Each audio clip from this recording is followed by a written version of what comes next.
music to me should always be a catharsis. That was something that was very much instilled in me from my very first piano lesson with the piano teacher that I still take lessons with to this day, is that we start with an improvisation and we develop our own intuition as musicians, our likenesses, our dislikes, our awareness and mindfulness of how we feel through something that's not necessarily literal words as an expression, and that's what music is to me.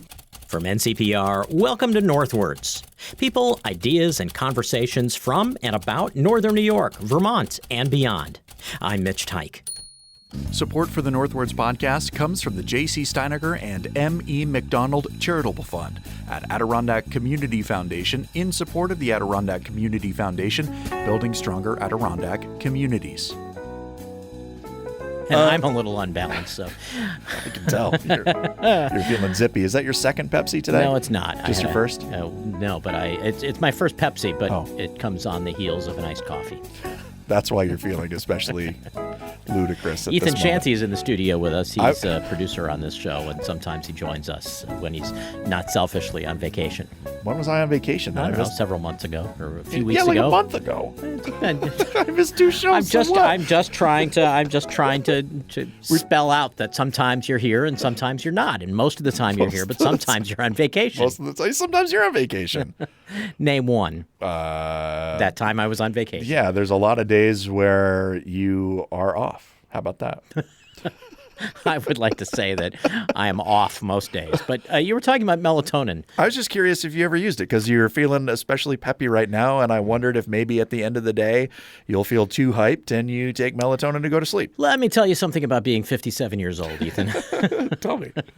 Sometime in the last 6 months or so, my body has just said, you know what?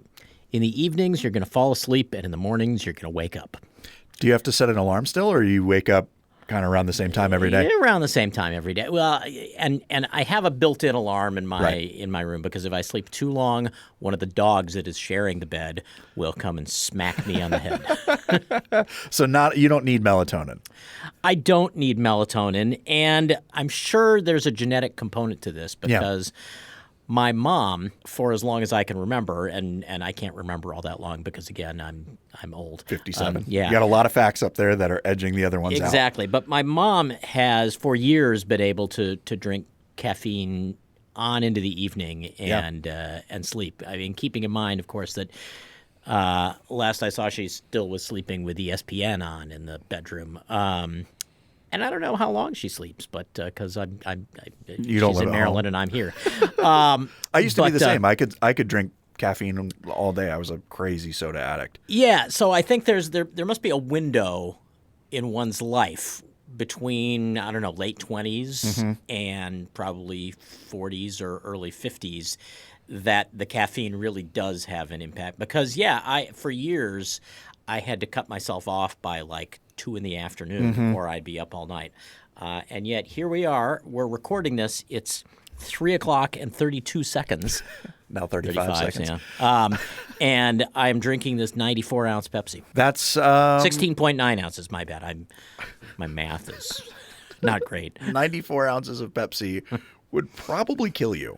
It's so much sugar. It's my Pepsi hot tub. Man, I think about the amount of soda that I used to drink when I was a teenager.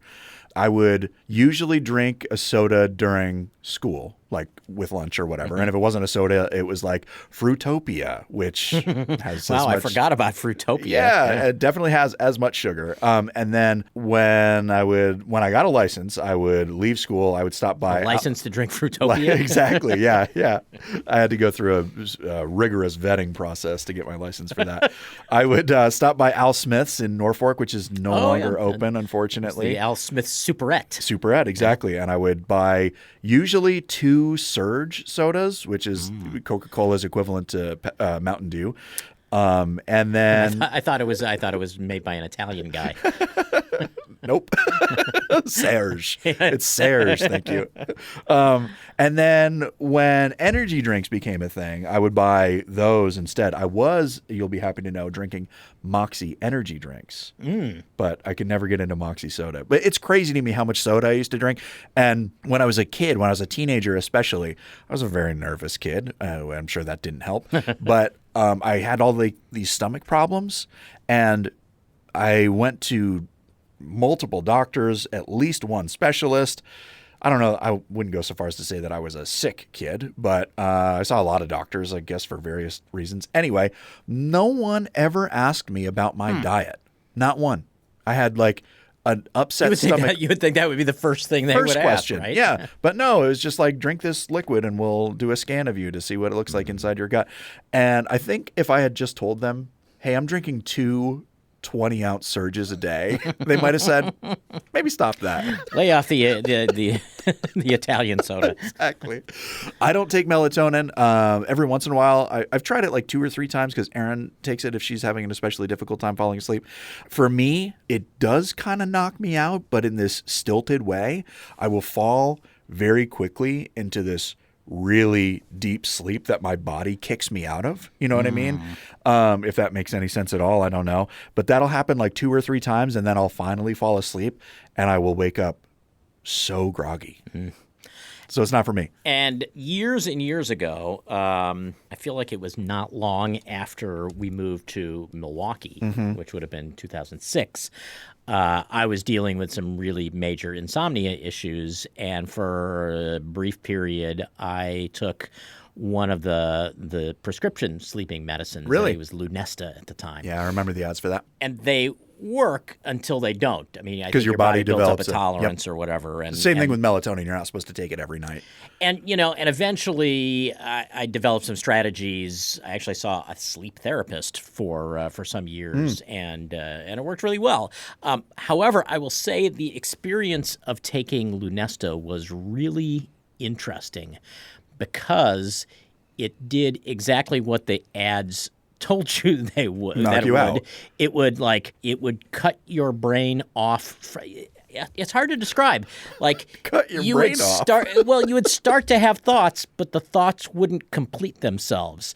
Like, you could be sitting there reading a Calvin and Hobbes book, right? As one For does. example. For example. And once the medicine started kicking in, you could read a Calvin and Hobbes strip as many times as you want. And never get it. And never process it. It wasn't even a question of not getting it. It was just like words on a page. And, I mean, it literally did quiet your brain. Oh, my goodness. But it was really, really, really strange. That for a person with anxiety like me, that sounds, on one hand, delightful. On the other hand, terrifying, because that was my experience. You wouldn't be thinking enough to be terrified, though. I guess, but there has to be some lucidity there. I don't know. What you're saying reminds me of when I realized that I had COVID, because Erin had gotten sick. It was the first and only time that I had gotten COVID. She'd gotten COVID before me, and we live in an open floor plan house. I was going to get COVID, right? But we did our best to isolate ourselves. She was sleeping upstairs. I was sleeping downstairs. Thankfully, we have 2 bathrooms. But eventually, I tested positive. I was taking the at-home strips every day. And I think on the 3rd day, I finally tested positive. And, which was kind of a relief because I missed seeing my girlfriend. We were in the house. We were shouting up to one another. Like I was sending food up in a bucket kind of thing. And so the first day that I tested positive, I was okay. And then the next day, I woke up feeling just left of okay. I wasn't like sick to my stomach or anything. I didn't necessarily feel stuffy. It just felt weird. Okay at a minor key. Right. And I was like, I reached out to the station. I reached out to Lizette at the time. I was working under her. And I said, hey, I have COVID, but I think I can still work from home. I feel fine. And somewhere like mid-afternoon, I was trying to read a message that she had sent me, and I read it 5 times, and I could not make sense of it. And I was like, okay, this is not normal. So I sent her a message. I was like, I really cannot focus right now. I need to go lay down. And from that time, I got like a pretty intense headache, and then I took a nap, and I woke up, and I felt totally fine. no more COVID symptoms after that. Except, like, there was a period of Martian hand growing out of your forehead. I saw a specialist about that. He took care of it with relatively no pain. I had some like brain fog afterward that kind of lingered for an alarming amount of time, but I think I'm mostly okay now. I guess some other person might be the judge of that, but Or are you? right, Would you know? exactly. So who are we talking to today? Ethan, we are talking with Raquel Acevedo Klein. She is both a musician and a visual artist. Actually, a musician, composer, just a Renaissance person in the best sense of the word. She is a graduate of the Klein School of Music in 2016. And as we're having our conversation, it's right before she was back in Potsdam for a concert, which, as this is dropping, is happening on Saturday the 18th. It includes a concert of original compositions, which we'll hear include lyrics that were written by somebody very close to her. But I don't want to spoil the surprise. It's really pretty interesting. However, it also includes this immersive experience called Polyphonic Interlace, which was a project that she created during COVID. You'll hear about it in just a minute, but it allows concert goers who get there kind of before the concert proper begins to be immersed, to really take part in the creation of music that she has composed. It's a unique experience. We'll hear a little clip of music from it in just a few minutes, but let's have her talk about it because she'll be much better at it than I will. Raquel Acevedo Klein, thank you so much for making some time for us. Thank you so much for having me. I'm really, really excited to be here. So I want to start with polyphonic interlace. Now I'm blank. It's interlace, right? Yes. Okay. Whew. Let me try that again. You're not the first person to have trouble with it. I didn't think about it when naming. I took so long to come up with a name for it, and Well, and 2/3 of the way through saying it, I was about to say, "Oh my God, it's not polyphonic interface, right?" Right. That's usually what people say. I have to rethink the whole thing. I will say. Well, and I was going to edit that out, but it's actually kind of interesting Right. Because the name. I don't want to ask you whether the name was sort of an afterthought, but let's go back to the beginning of Sure. of polyphonic interlace. Sure. And I was thinking about this. So in terms of putting together a composition, you think about, I don't know, the Beatles or Rihanna or any sort of singer-songwriter, and when it comes to composition, maybe they think of the tune first and write some words to it. Maybe Sure. the words come to them. Where does the idea for something like polyphonic interlace come to you? Because it's so hard for me to wrap my head around where something like that emerges from. It comes from a mixture of non-music related things, I would say, and music related inspiration for sure. But for me, polyphonic interlace came about within the context of the pandemic lockdown.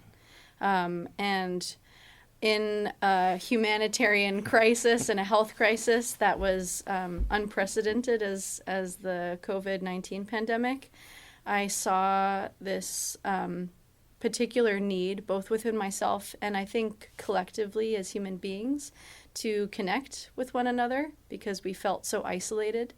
And that particularly manifested in me in the form of I just missed singing with people. I grew up singing in choirs, and I just loved the very vast, enveloping nature that choral singing and orchestral sounds brought viscerally to me as a musician and as a listener.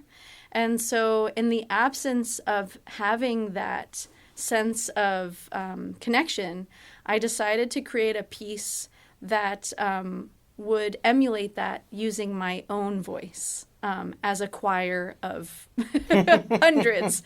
And so I, in essence, made a 40-voice motet inspired by the Renaissance motet Speminalium, which oddly enough was introduced to me in my music history class here at the Crane School of Music when I was at SUNY Potsdam.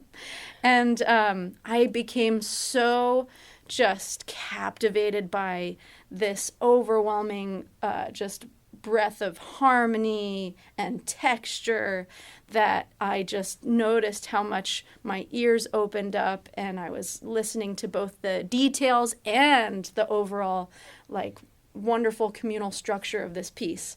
And that felt like such a remedy and source of like medicine, I would say, in this particular moment of the lockdown. Waiting under my mask. Just imagine new love spoken. I taught math. Time will tell. The smile, the last piece, balance. So what started as a bedroom composition, meaning what I turned my home studio into, became a piece that was transmitted to hundreds of people when it premiered. It was commissioned by this performing arts venue and presenter that opened, and in fact this piece was created for the opening of this presenter called Little Island, which is a new outdoor performing arts venue off the West Side Highway in New York City. And I was asked by Little Island to curate this festival and to create music as a composer that could reflect this particular moment. And so the premiere of Polyphonic was literally one of the first performances of that the city had in bringing back people into the public facing performing arts world. Just imagine new love spoken. I taught math. Yawning. Time will tell. Love the smile. The last piece. And so what ended up happening was I wrote this piece for people's smartphones so that it became less of a piece that was just for me and myself in my bedroom, and more of a piece that people could play from each of their own cell phones via a smartphone app that I had created and a web-based instrument. So if you go to, for instance, polyphonicinterlace.com, following the countdown that I give at the beginnings of these concerts, and especially if we harken back to the premiere of it, I gave a 3-2-1 countdown, and we had roughly like 400 people playing from each of their smartphones the piece, and everybody's smartphone gets a different mix of the piece, a different voice part, so that you can, as a listener, pay attention to individual details of the music composition, but then also take a step back and listen to the overwhelming kind of like, I wouldn't call it cacophonous, but this like orchestrally massive wash of sound that varies in texture. It goes from percussive to like this incredible, almost like Beethoven-like chorale. And so it's a piece that has brought so many tears to people's eyes, and it has brought a lot of people up to me with like hugs and feelings of warmth because of something that really spoke to them, which was this feeling of both loss and a want for a connection. And that's why I wrote it.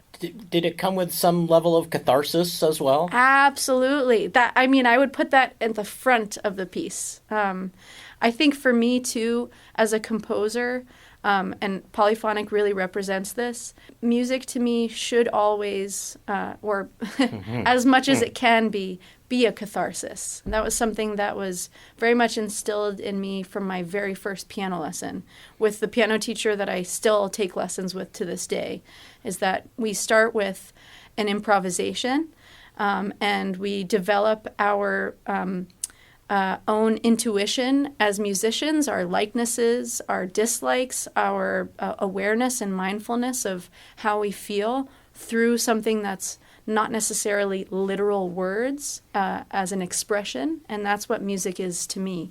And so I'm grateful to create and think about these ingredients when I'm composing. So in summary, I was thinking about people, the audience, but also humanity and what the need was and how I could serve that particular need through music. I imagine throwing yourself into something like this during the pandemic was also a good balm for taking your mind off of everything else that goes into the living during a pandemic. For sure.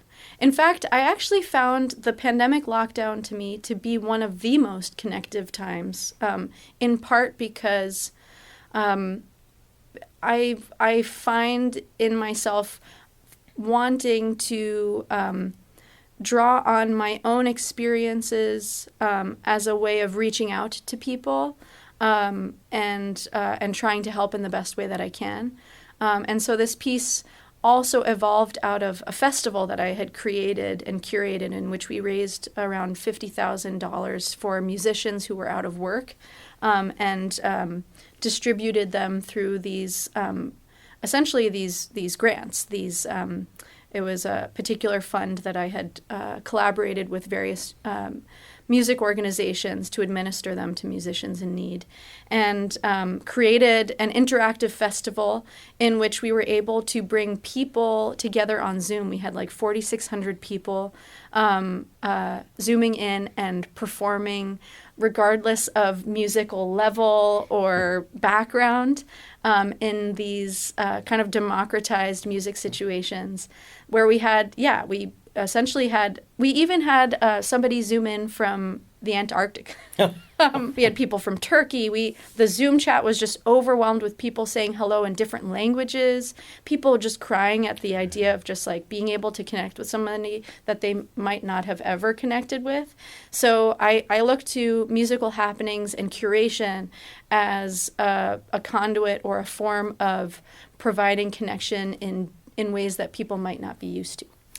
What's really interesting about polyphonic is how it grew out of a mixture of your own voice, which at one level seems like it's sort of counter to what the experience of being in choral music is about, because usually you're with 25, 50, 60 other people. Right. But somehow you've managed to take it and make it about your voice, but your voice as it's experienced by dozens of other people. Absolutely. We even, in its third presentation at Caramore, we had 6,800 people at Polyphonic Interlace. And again, it's kind of this idea of I'm not here to impose my voice on anyone. I'm using it as perhaps a vehicle for other people to essentially create like a communal sound through using my voice as an instrument, of that kind of gathering. It, in essence, is not about the self, myself, but rather using myself as an instrument for others to essentially come together. As a composer, does it surprise you how different it sounds from performance to performance? Yeah, absolutely. Especially given the different acoustic spaces that it's been, but also just within the context that it's presented. For instance, at Little Island, we were in an outdoor open space, which doesn't have much in the way of acoustics. But again, the context of the time, the fact that this was the first performance in which hundreds of people were gathering within a safe condition, just a month after vaccines had been issued and performances were coming back together. And so people were just not used to communing in close proximity with one another. And so what made this the ripe moment for this piece was that we were outdoors and that people could use their cell phones, and just the mass nature of it became like almost like a human microphone.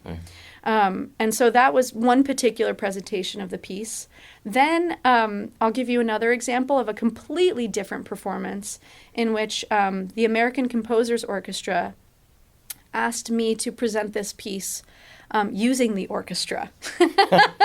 I was really surprised when they asked me. They were like, we would love to play your piece, your vocal symphony in our orchestra for the first performance that we have coming back from the pandemic. How did they do that? So it was really, really awesome in that we created a telematic performance of this piece in which we had both an in-house audience within the Domena Center, which is this like large-scale performing arts.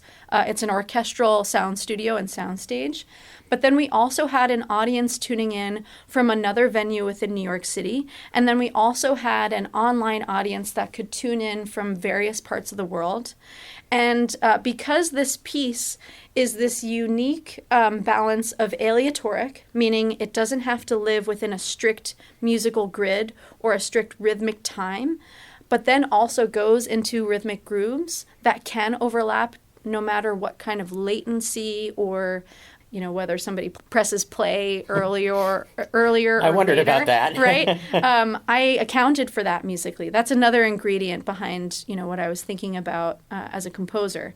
So that was a completely different context for this performance. And it ended up being the only performance that I've ever experienced where I had both an in-house audience, an external audience, and a digital audience. And to have a piece that is conducive to this multiplicity is both a metaphor for how I work as an artist, but also just how I want to be as both a curator and a musician. Is like to be able to make an imprint on multiple forms of listening experiences within the performing arts world.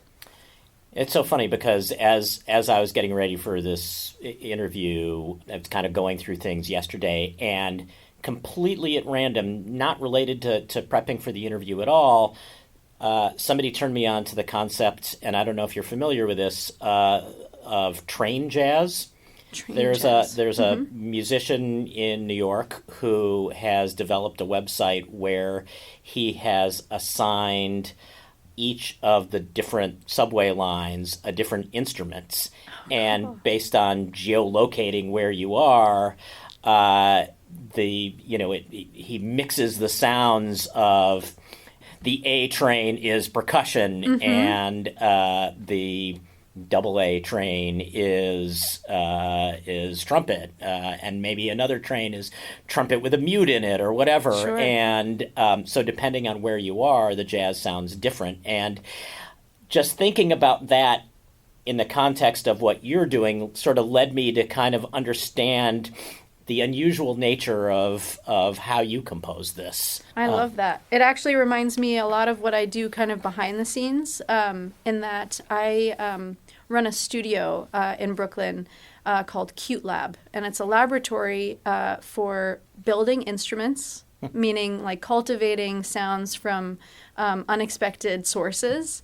Such as, augmented instruments in that working with a program like Max MSP, which is a software program I first learned when I was here at Klein through Dr. Jared Sommerfeld's class, is essentially an open sketchbook for building instruments from its most basic form, the sine wave, or an oscillator. And so what I do at this studio, Cute Lab, is I work with some of my friends who are actually the engineers of this software program to begin with.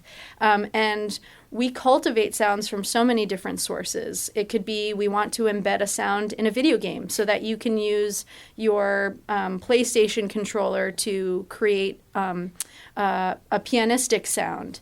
Or if I wanted to turn my voice into a synthesizer, we have these kind of conduits or instruments to do that. And I love experimenting with these different sounds because it's also almost like artistic in scope. It's like creating sound sculptures that are an extension of the self in ways that people might not anticipate, and also provides an opportunity for people to imagine themselves enveloped in a sound world that might have been completely new to them.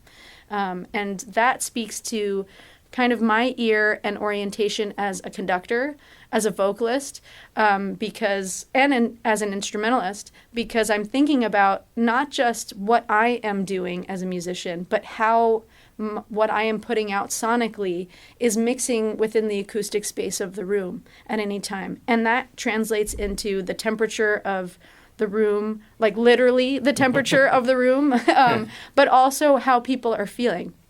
And so it creates this, I'm a very sensitive musician. I really am thinking about this kind of non-literal communication that's happening between me as the performer and the audience as the listener. And so if I can translate that into some kind of acoustic experience that transmits a dialogue, a sense of connection, then I'd like to do that in almost like a subconscious way and an overt way. So that as you can see, even in our conversation now, I like to acknowledge and seek out any opportunity to do that in multiple ways at once. How do you think you learned to read the room that way? Well, as I was kind of touching on earlier, I think it comes from my most formative music experiences and why I've continued to inhabit these experiences to this day. And by that, I mean my piano teacher. So I started lessons with my piano teacher when I was 6 years old. And as I mentioned, she, the first thing that she had me do on the piano was she opened up the piano. And she told me what each of the components of the piano were and how they all work together to create the organic sounds that we hear. And to me, that expressed how special any one particular sound could be. That it's not about this virtuosity of creating something that's so complex and overly heady, right? But to appreciate the simple mechanics of an instrument really brings out a sense of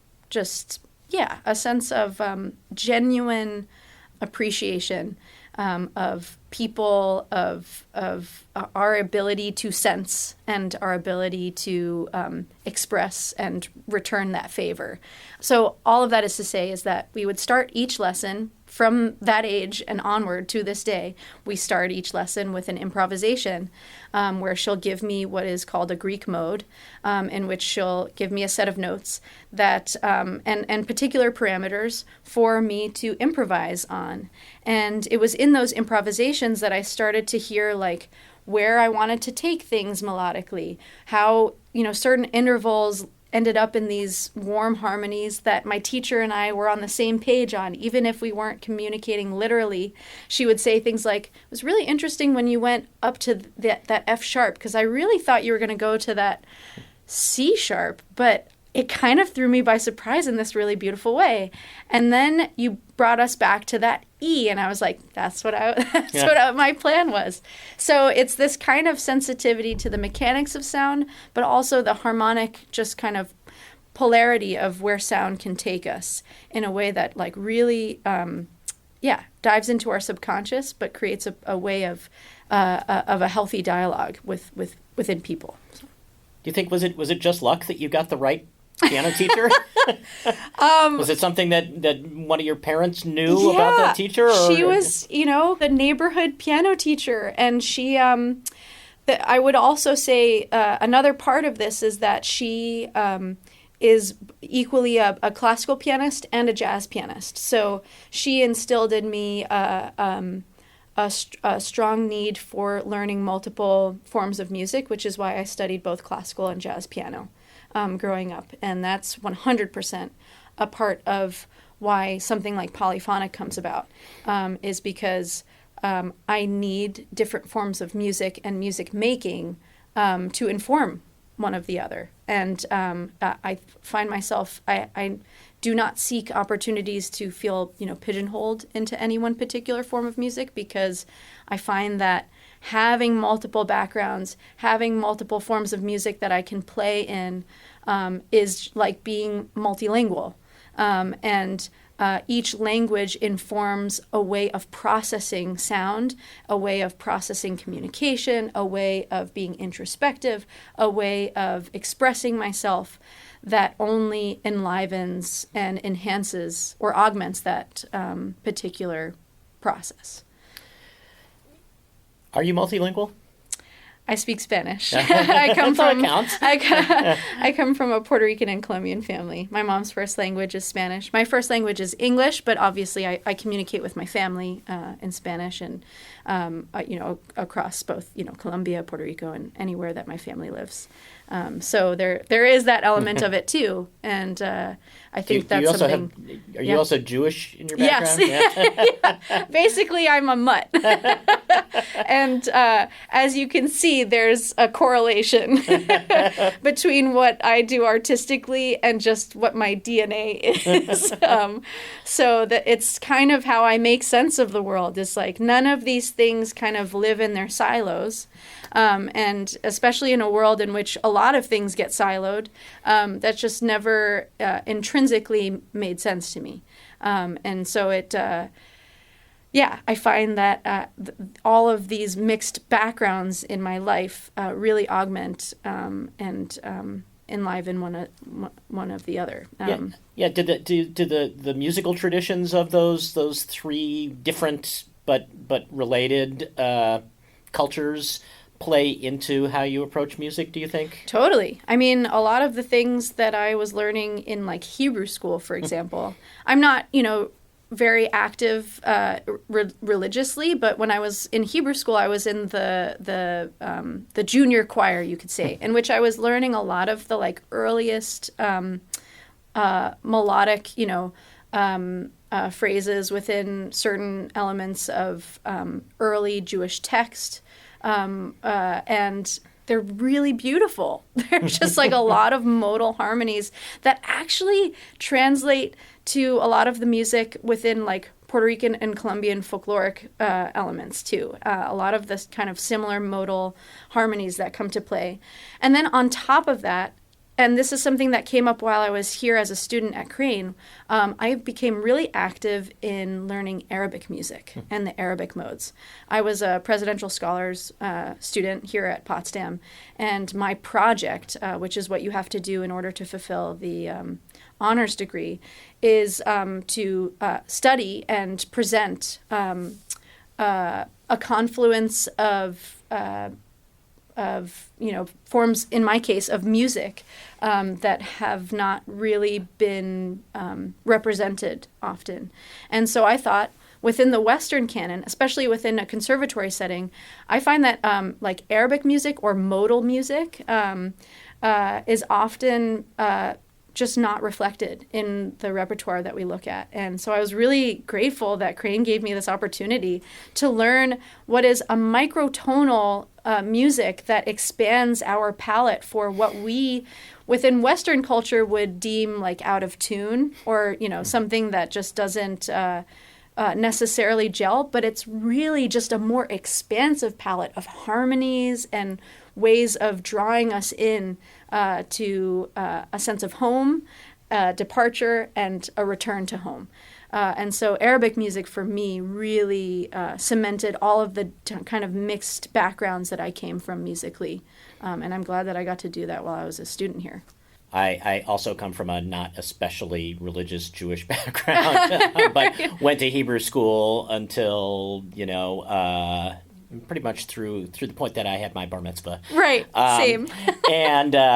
But at the same time I was learning the Haftorah, I was sort of at the beginning of my jazz saxophone studies, and I think the hardest thing for me to learn in studying for my bar mitzvah was the different way that music is represented. There's not, there was no staff, there was no key signature, there was no time signature, and it was really hard for me to wrap my head around, even as someone who was learning to improvise on the saxophone to the, the Phrygian mode or the Mixolydian mode or whatever. And just to hear you describe it, I wish I had your teacher.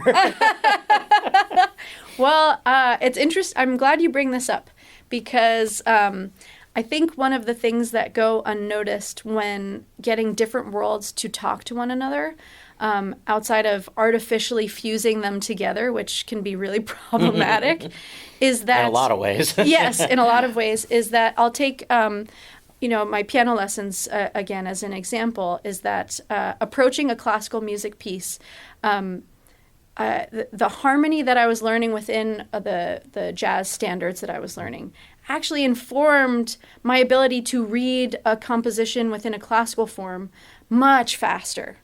And so I would approach learning like a Beethoven piano sonata much more quickly when I was, simultaneously learning, it could be something as basic as Autumn Leaves. But that was because I would, for example, instead of trying to play the individual notes of a Beethoven piano sonata from the get-go, I would actually map out the harmonies first so that my ear could already prep my arms and my fingers for where to go next. When you have that intrinsic knowledge of where things are moving harmonically, you're not as saddled with, oh God, there's an overwhelming amount of information on this page that I now have to read through. And if I practice it a trillion times, I eventually am going to get the most cursory rendition of this piano sonata.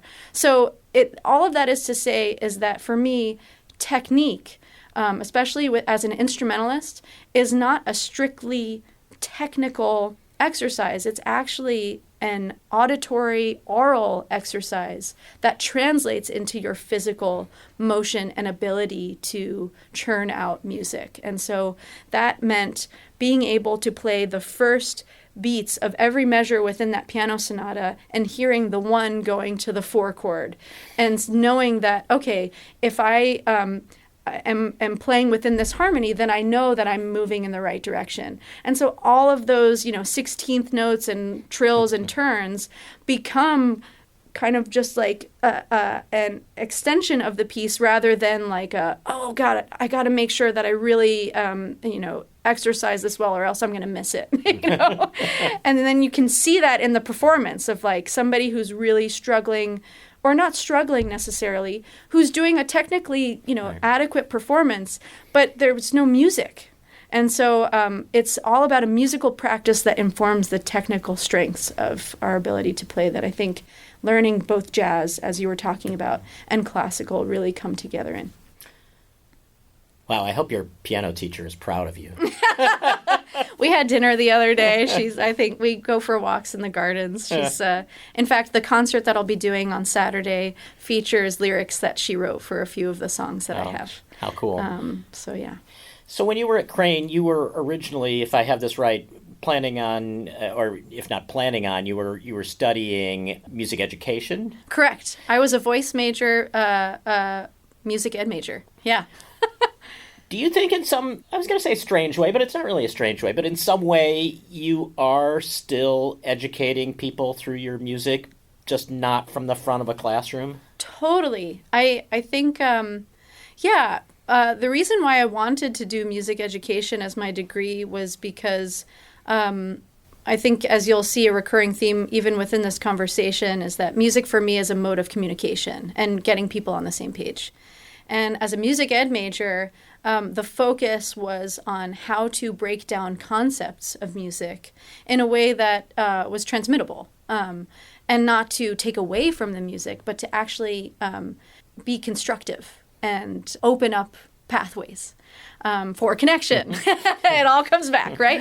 And so for me, that translates into everything that I do, not just as a performer, but even take conducting, for example, whether I'm working with the LA Philharmonic or I'm working with a student orchestra, being able to communicate. This, I think, is more important for me than even my conducting gesture, is my ability to break down a new piece of music, let's say, or traditional repertoire, but to take a piece that we're premiering for the first time and be able to scaffold it which is one of those words that we were using often within my music ed classes. But to be able to scaffold a piece for anybody, regardless of level and ability, provides just a better music experience that is more conducive to opening up those musical, like that kind of prowess, the heft and the strengths of what any ensemble can do. So I find that my sensitivity to playing music translates into my sensitivity around communicating music in the rehearsal process, in the performance process. I treat the audience as if, not that they are pupils or students, or there's always something that I, have somewhat of a bitter taste around, the idea that I am, a mentor on and above, anybody. That's certainly not the You're environment not womansplaining to them. Right, exactly. I'm trying to create a more symbiotic environment between either conductor and ensemble or performer and audience, in a way that, creates a response back. And so to be able to do that, I think, comes from that background within music education, where you are creating a community of people who are responsive and then getting to incorporate themselves into the mix rather than imposing yourself onto people and trying to either admonish them or, make them feel lesser than. That's certainly not my approach. And I find that it creates this enjoyment in the process, and that yields a much more just incredible result musically, and just in terms of relationships and interconnectedness. It all goes hand in hand. So, hypothetical. You get on an airplane or a train or whatever, and somebody sits down next to you and they ask, "What do you do for a living?" What do you tell them? Oh, no. First, I have to look the other way. Put your headphones on. Yeah. And No. stop talking. No. I don't do that necessarily. But it's I still struggle with this because it's hard to encapsulate what I do within a short time frame, unfortunately. And yet all of it makes sense, It's something that I can carry with me in any situation, in any location. But I guess depending on the context, or if it's just a more general context, I will tell people I'm a musician, I'm a visual artist, a practitioner, and constantly learning, new things. But within music, working within many different realms of music, whether it be pop, classical, any other form of, jazz, opera, new music, creative music, art music, and then within the visual art world, working within, drawing from life, working within kind of classical forms of visual art and non-classical forms of visual art, and also having an intermingling of the two worlds. So it's just like, think of it as like a tree that is branching out. I'm a tree holding all of these different, branches that really come together and communicate with one another constantly. Wow. You're writing an opera too, right? Yes. Well, can we That's do another true. interview when the opera is closer to being done? Sure, absolutely. All right. Well, I feel like, honestly, I am a better person for having had this conversation. Thank you so much, and best of luck this weekend and with everything you do. Thank you so much. Likewise, I'm really, really grateful for this too. That is Raquel Acevedo Klein, who is the 46th McElherron Visiting Artist Resident at the Crane School of Music at SUNY Potsdam. She is a 2016 graduate of the Crane School, and she will be performing at the Crane School on Saturday, April 18th in the evening. So we had a chance to talk with her at the Crane School of Music, for which we are grateful. And Ethan Shanty, you are a SUNY Potsdam graduate as well. What have you done since you left? That sounds mildly accusatory. What do you mean? Fix your tone. Have you sung with Florence and the Machine? Have you worked with Alicia Keys? You know what? SUNY Potsdam hasn't invited me back one time, but still, I've gone and I've performed events. You may not have worked with Alicia Keys, but you do have keys on your belt. I do have keys on my belt. They're very jingly. I've become very self-conscious about it as I walk around the office, so sometimes I'll just grab them so they don't jangle. Ethan, who produces this show each and every week? Northwards is an NCPR podcast production. The show is written, produced, and edited by Mitch Teich with digital production supervision by me. I'm Ethan Shanty. Bill Hanel is our digital director, and our theme music is by the Wickmore Jazz Trio of Plattsburgh. You can find more information and support this show by visiting ncpr.org/northwards. This is NCPR, North Country Public Radio.